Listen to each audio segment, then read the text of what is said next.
Genesis 21. The Lord visited Sarah as he had said, and the Lord did to Sarah as he had promised. And Sarah conceived and bore Abraham a son in his old age at the time of which God had spoken to him.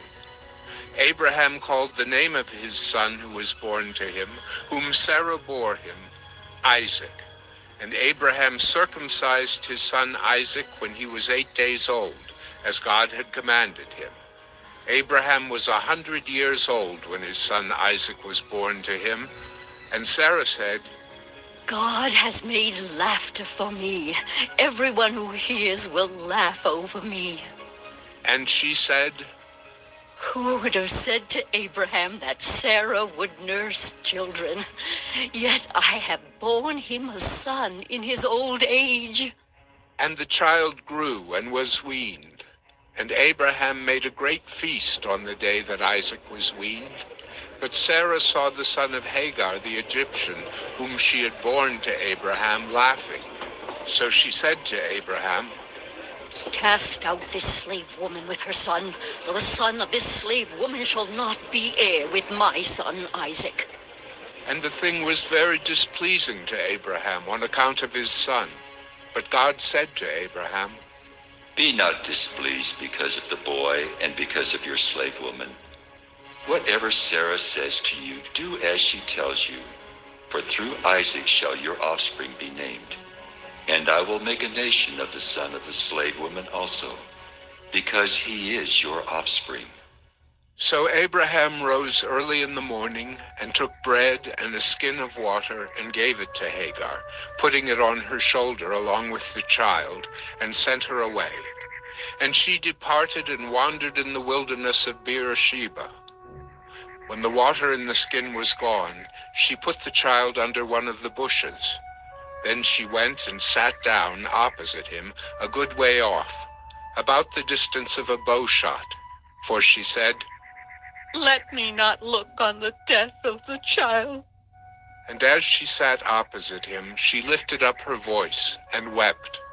And God heard the voice of the boy, and the angel of God called to Hagar from heaven and said to her, What troubles you, Hagar? Fear not, for God has heard the voice of the boy where he is. Up, lift up the boy, and hold him fast with your hand, for I will make him into a great nation. Then God opened her eyes, and she saw a well of water. And she went and filled the skin with water and gave the boy a drink. And God was with the boy, and he grew up. He lived in the wilderness and became an expert with the bow. He lived in the wilderness of Paran, and his mother took a wife for him from the land of Egypt. At that time Abimelech and Phicol, the commander of his army, said to Abraham, God is with you in all that you do. Now therefore, swear to me here by God that you will not deal falsely with me or with my descendants or with my posterity. But as I have dealt kindly with you, so you will deal with me and with the land where you have sojourned. And Abraham said, I will swear.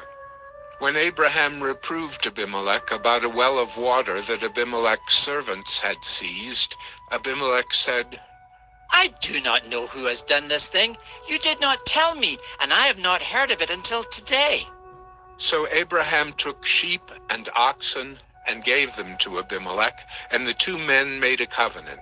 Abraham set 7 ewe lambs of the flock apart, and Abimelech said to Abraham, What is the meaning of these 7 ewe lambs that you have set apart? He said, These 7 ewe lambs you will take from my hand, that this may be a witness for me that I dug this well. Therefore that place was called Beersheba, because there both of them swore an oath. So they made a covenant at Beersheba. Then Abimelech and Phicol, the commander of his army, rose up and returned to the land of the Philistines. Abraham planted a tamarisk tree in Beersheba and called there on the name of the Lord, the everlasting God. And Abraham sojourned many days in the land of the Philistines.